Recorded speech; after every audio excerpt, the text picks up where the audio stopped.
नमस्कार मित्रांनो, न्यू मधुर मराठी या चॅनलमध्ये आपलं स्वागत आहे. मित्रांनो, तुम्ही जर का हे रिव्ह्यूज एन्जॉय करत असाल तर आपल्या या चॅनलला नक्की सबस्क्राईब करा. मित्रांनो, आजच्या या एपिसोडमध्ये पोलीस शरूला अटक करायला आलेले असतात. शरू मात्र घाबरूनच ऋषीला सांगत असते की मी काहीही केलेलं नाही आहे. त्यानंतर ऋषी तिला समजावतो की शरू, मला माहिती आहे गं, परंतु आता तुला जावं लागेल. शरू खूप घाबरते. त्यानंतर ती लेडी कॉन्स्टेबल तिला घेऊन जात असते. शरू रागा करत आरडाओरडा करते, परंतु काही उपयोग होत नाही. अखेर सर्वांच्या डोळ्यात देखत शरूला अटक करून तिथून घेऊन जातात. त्यानंतर सुमित्रा मात्र ऐश्वर्यावरच भडकते. तिला बोल लावत म्हणत असते की हे सगळं तुझ्यामुळे झालंय. ऐश्वर्या आश्चर्याने बोलते की काय, माझ्यामुळे? मी काय केलंय? तुम्हाला असं म्हणायचं आहे का? मी तिथे जेलमध्ये होते, त्यानंतर मी बाहेर आले, त्या वेपनवर शर्वरीचे फिंगरप्रिंट घेतले आणि ते वेपन तिथे आणून ठेवलं. काय बोलताय आई? अहो, जर का तिथे शर्वरीचे फिंगरप्रिंट सापडले तर माझी काय चूक आहे? सुमित्रा गोंधळत म्हणते की ते मला काही माहिती नाही, परंतु तूच तिच्यावर आरोप लावत होतीस, हे सगळं तुझ्यामुळे झालंय. असं म्हणत ही सुमित्रा आता ऐश्वर्याला बोलत असते. जानकीला मनातनं खूप वाईट वाटत असतं. त्यानंतर सौमित्र देखील सुमित्रेला म्हणतो की आई, हे बघ, तू काळजी करू नको, शांत हो. हे सगळं जर का कुणामुळे होत असेल ना तर ती फक्त आणि फक्त ऐश्वर्या आहे. असं म्हणत त्याने देखील ऐश्वर्याला सुनावलेलं असतं. आता मात्र ऐश्वर्याचा पारा चढतो. ती रागाने म्हणते की मी ऐकून घेते, म्हणून वाटेल ते बोलू नकोस सौमित्र. तेव्हा सौमी तिला सांगत असतो की शरू, या घरात आल्या दिवसापासून ती तुझ्या डोळ्यात खुपत होती. तूच हे सगळं केलं आहेस. आणि आता अशा प्रकारे एक एक करत सर्वांमध्येच वाद सुरू होतात. ऋषी यांना शांत करण्याचा प्रयत्न करत असतो. अवंतिका देखील ऐश्वर्याला समजावत असते. सारंग ऐश्वर्याला शांत करत असतो. आणि आता एकंदर घरात वाद सुरू झालेले असतात. जानकी मात्र रडतच सर्वांकडे पाहू लागते. सर्वच जण एकमेकांशी भांडताय हेच तिला दिसत असतं. ती दुःखी होऊन नानांच्या फोटोकडे पाहते आणि मनाशी म्हणत असते की नाना, हे सगळं काय होतंय आपल्या या घरात? तुम्ही मला एकदा म्हणाले होते की आपल्या घरातील ही माणसं म्हणजे मोत्यांची माळ आहे. ही माळ तू तुटू देऊ नकोस आणि या माळेला जोडून ठेवणारा धागा तू हो जानकी. परंतु नाना, अहो, आज तर हे सगळे एकमेकांवरच आरोप करताय. नाना, ही मोत्यांची माळ वेगळी होताना दिसते आणि मी काहीच करू शकत नाहीये. काय होतंय हे सगळं? मी काय करू? असं म्हणत जानकी आता दुःख करत खूप रडत असते. त्यानंतर जानकी विचार करत असते की जर का विक्रांत भाऊजींना कोणी मारलंय हे समोर आलं तरच सगळं काही घडू शकतं. जर का शर्वरी वंश निर्दोष असतील तर मी हे कसं सिद्ध करू? कसं सोडवू त्यांना? मी काय करू? मला काही कळत नाही आहे. नाना, मला माफ करा. तुम्ही दिलेली ही कुटुंबाची मोत्याची माळ मी नाही जपू शकले. या सर्वांना मनाने मला एकत्र बांधून ठेवता आलं नाही आहे. नाना, मला माफ करा. मी काय करू? कसं सोडवू हे सगळं? असा विचार करून जानकी आता ओक्साबोक्शी रडत असते. इतर सर्वजण मात्र आपापसात वाद घालत असतात. काही वेळ उलटून जातो. सुमित्रा खाली बसलेली असते आणि रडतच सर्वांना सांगत असते की शर्वरी या सगळ्यात का अडकली? ती खूप चांगली मुलगी आहे. तिने तर कधी कुणाचं वाईट देखील चिंतलं नाही, मग आज चक्क तिच्यावर कुणाचा आरोप आला? अरे, काहीतरी करा ना रे, सोडवा ना माझ्या शरूला. सौमित्र, अवंतिका, तुम्ही तर वकील आहात ना, सोडवा ना रे माझ्या शरूला. ऋषिकेश, तू काहीतरी कर ना. अरे, हे बघ, तू तिला घरी सोडवणार. ही सुमित्रा आता खूप रडत असते. तिची अवस्था खूप वाईट असते. जानकी तिला समजावते की आई, अहो, किती रडताय तुम्ही? हे बघा, तुमचं डोकं दुखेल, तुमच्या तब्येतीवर येईल, शांत व्हा बघू. परंतु सुमित्रा रागा करत सांगत असते की मला काय व्हायचंय ते होऊ दे. माझा जीव जायचा असेल तर जाऊ दे, परंतु आधी माझ्या शरूला सोडवून आणा रे, माझ्या शरूला सोडून आणा. असं म्हणत ही सुमित्रा आता ढसढसा रडत असते. तिची ही अवस्था पाहता तिच्या तीनही मुलं आणि सुनांना खूप वाईट वाटत असतं. तर जानकी आता सुमित्रेला समजावत असते की आई, अहो, ऐश्वर्या आणि सारंग भाऊजी देखील तुरुंगात गेले होते ना, परंतु ते परत आले कारण त्यांनी काहीच केलेलं नव्हतं. तसंच जर का शर्वरी वंशांनी काही केलं नसेल ना तर त्या नक्की परत येतील. हे बघा, त्यांना न केलेल्या गुन्ह्याची शिक्षा मिळणार नाही, विश्वास ठेवा आणि तुम्ही त्रास करून घेऊ नका बघू. परंतु इतक्यात त्या सुमित्रेला धाप लागते. जानकी ऐश्वर्याला पाणी आणायला सांगते. ती घाईघाईने जाते. त्यानंतर सौमित्र रडतच सौमीला म्हणत असते की काहीतरी करा रे, माझ्या शरूला सोडवून घरी आणा. तेव्हा ऋषी म्हणतो की आई हे बघ, तू शांत हो, बघू. मी आणि सौमित्र जातो, बेलचं काही होतंय का ते पाहतो. आता उशीर होत असल्याने सौमित्र आणि ऋषी दोघेही घाईने तिथून निघून जातात. त्यानंतर ऐश्वर्या सुमित्रेसाठी पाणी घेऊन येते, तिला पाणी द्यायला जाते, परंतु रागाच्या भरात सुमित्रा तो ग्लास भिरकावते आणि मला काही नकोय, तुझ्याचमुळे हे सगळं झालंय असं म्हणत तिच्यावरच ओरडते. ऐश्वर्या म्हणत असते की आता मी काय केलंय आई, हो प्लीज तुम्ही असं का म्हणताय. तेव्हा जानकी ऐश्वर्याला गप्प राहायला सांगते आणि सुमित्रेला म्हणते की तुम्ही शांत व्हा, बघू आराम करा. आता सारंग सुमित्रेला आतमध्ये घेऊन जातो. आता ऐश्वर्या रडत असते, जानकी तिला धीर देत असते. आता त्याच वेळेस इकडे सारंग सुमित्रेला रूममध्ये घेऊन येतो. तो सुमित्रेला म्हणतो की आई हे बघ, झाला तेवढा त्रास पुरे झाला, आता डोळे मिटून शांत पड, बघू, काही विचार करू नकोस. तेव्हा सुमित्रा म्हणते की अरे विचार करायचा नाही, असं ठरवलं तरी विचार काय बंद होतात का. अरे विक्रांतराव आपल्यात नाही आहे, शरूचा नवरा गेलाय आणि त्यांच्याच खुनाच्या आरोपाखाली शरूला तुरुंगात टाकलंय. सांग ना हे सगळं काय आहे, कसं सहन करू मी हे सगळं. अरे मला खूप त्रास होतोय रे. अरे मला असं वाटलं होतं की मी शरूला सावरेल, तिला धीर देईल, परंतु आता तर ती एकटीच तिथे कुडत बसणार रे, असं म्हणत ती त्रागा करून खूप रडत असते. तेव्हा सारंग तिला म्हणतो की आई अगं तुला असं वाटतंय का शरूताईसाठी कोणीही नाही. अगं आम्ही आहोत ना, सौमित्र दादा आहे, ऋषिकेश दादा आहे, आम्ही शरूताईला त्या अंधाऱ्या खोलीत असं रडत बसू देणार नाही. अगं आता दादा गेलाय ना गं तिकडे, तो करेल ना काहीतरी. सुमित्रा सांगत असते की हे बघ, आधी माझ्या शरूला सोडवून घरी येणार आहे, त्याशिवाय माझ्या जीवाला चैन पडणार नाही. तू सौमित्र आणि ऋषीला कॉल कर बघू.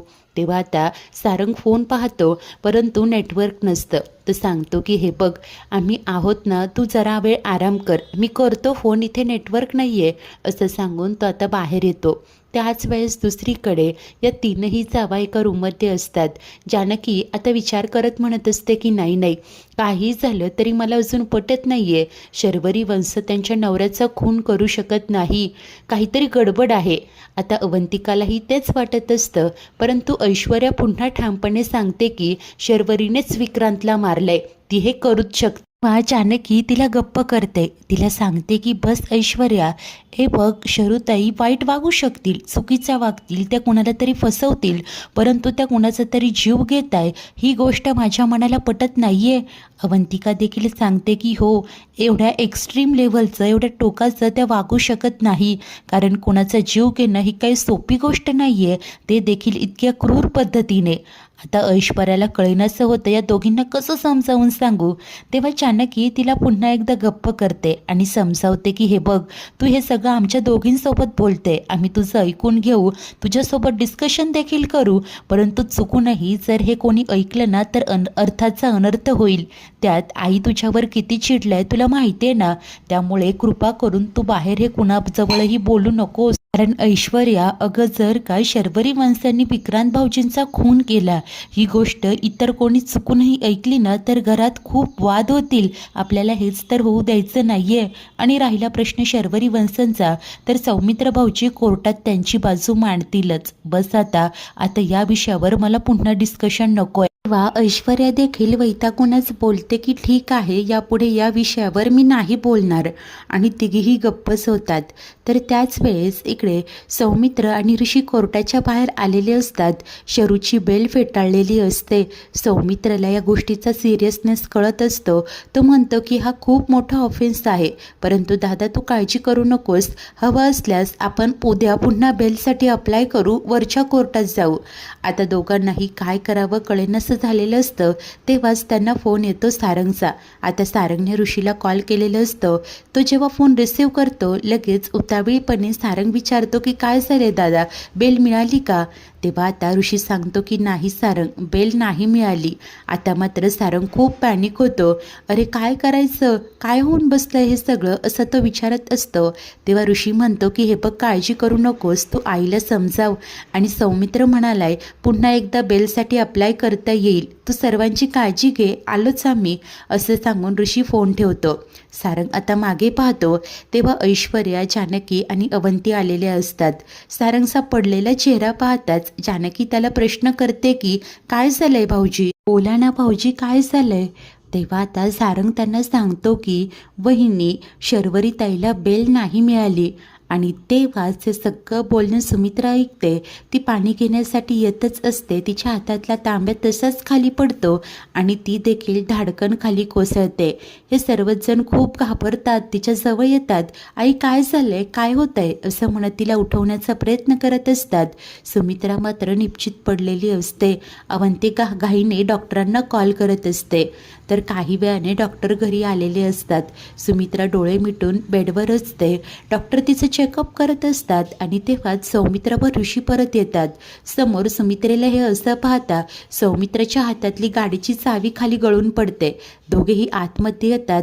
आता ऋषी जानकीला याबद्दल विचारत असतो तेव्हा जानकी सांगते की सारंग भाऊजी आम्हाला सांगतच होते की वंसांना बेल नाही मिळाली आणि हेच आईंनी चुकून ऐकलं आणि तशात चक्कर येऊन त्या खाली कोसळल्या. सौमित्रा त्या डॉक्टरांना काय झालंय असं विचारतो तेव्हा डॉक्टर सांगतात की तुमच्या आईचा BP खूप हाय झाला होता. हे असं वारंवार घडणं योग्य नाही आहे, त्यामुळे इथे अशा परिस्थितीत त्यांना ठेवणं रिस्की आहे. हॉस्पिटलमध्ये 2D इको ECG सगळं असेल, त्यामुळे आता डॉक्टर सुमित्रेला ॲडमिट करण्याचा सल्ला देत असतात. परंतु सुमित्रा मात्र सांगते की नाही, माझं काय व्हायचं आहे ते इथेच होऊन जाऊ दे. आधी नानासाहेब गेले, नंतर जावई विक्रांतराव गेले आणि आता माझी शरू तिकडे तुरुंगात आहे. मी तरी जगून काय करू. जानकी मात्र आता सुमित्रेला गप्प करत म्हणते की आई बस, का असं बोलताय. हे बघा, मी तुम्हाला काहीही होऊ देणार नाही आणि तुम्हाला शर्वरी वंश घरी यायला हव्यात ना, मग तुम्हाला संयम ठेवावा लागेल. जर त्यांनी काही केलं नसेल तर त्या नक्की परत येतील. हे बघा, मी आहोत ना, विश्वास ठेवा. नंतर अवंतिका देखील सुमित्रेला सांगत असते की आई, वहिनी अगदी बरोबर बोलताय. हे बघा, तुम्हाला सगळ्या ट्रीटमेंट घ्यायच्या आहे. परंतु सुमित्रा कुठेही जायला तयार नसते. मला माझ्या या घरातून हलवायचं नाही असं ती सर्वांना बजावते. त्यानंतर ऋषी डॉक्टरांना बाजूला बोलावतो आणि समजावून सांगत असतो की आई ऐकायला तयार नाहीये, त्यामुळे मी काय म्हणतोय, इथेच नर्स, मॉनिटर, ECG सगळ्या गोष्टी जर का अरेंज केल्या तर.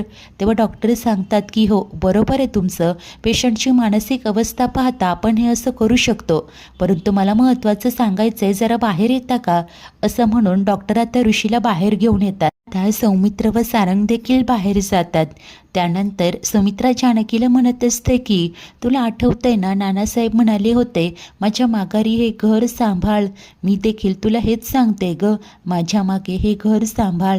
नानासाहेबांनी तुझ्यावर जो विश्वास टाकलाय ना, तो सार्थ करून दाखव. मुळे काही कर आणि लवकरात लवकर माझ्या शरूला सोडव ग, असं म्हणत सुमित्रा दुःखी होत असते. तेव्हा जानकी तिला सांगते की आई, तुम्हाला जे हवं आहे ना तेच होईल. जर का शर्वरी वंशांनी गुन्हा केला नसेल तर त्या नक्की परत येतील. परंतु तोपर्यंत तुम्ही स्वतःला सांभाळायचंय. ओहो, स्वतःची काळजी घ्यायची. आई, आता जास्त विचार नका करू, शांत व्हा, झोपा बघू, असं म्हणत तिने कसं बसं सुमित्रेची समजूत घातलेली असते. तेव्हा कुठे सुमित्रा जरा शांत झालेली असते. सर्वच जण टेन्शनमध्ये असतात. मित्रांनो, आजचा हा एपिसोड इथेच संपतो. तर पुढील भागात आता ऋषी रडतच जानकीला म्हणत असतो की मला माफ कर ग, मी तुझ्यावर ओरडलो, चिडलो, विश्वास नाही ठेवला. तेव्हा ती सांगते की ऋषिकेश, तुम्ही जे केलं ते तुमच्या बहिणीवरील प्रेमापोटीच. त्यानंतर जेव्हा जानकी सुमित्रेला पेज भरवत असते, सुमित्रा तिला म्हणते की तू नक्की माझ्या शरूला सोडून आणशील ना ग. जानकी सांगते की हो आई. त्यानंतर कोर्टात गेलेला सौमी घरी परत येतो. सर्वच जण त्याला विचारत असतात की काय झालंय. ऋषी म्हणतो की तू असा गप्प गप्प का आहेस. तेव्हा सौमित्र मात्र धक्कादायक खुलासा करतो की मी हे केस नाही लढू शकत. मित्रांनो, अखेर सौमित्राने हा निर्णय का घेतला असेल. शरूच्या सुटकेचे काही चान्सेस असतील का. राहुल अजूनही लॉकअपमध्ये असेल की कांड करून त्याची सुटका झाली असेल. जानकीच्या हाती काही धागेदोरे लागतील का. ऐश्वर्या, जानकी, अवंतिका मिळून आता रणदिवेंना या घटनेतनं कसे सावरतील, सर्वच काही पाहणे खूप उत्सुकतेचे असेल. मित्रांनो, अशाच नवनवीन भागांच्या डेली अपडेट्ससाठी आपल्या न्यू मधुर मराठी या चॅनलला नक्की सबस्क्राईब करा. धन्यवाद.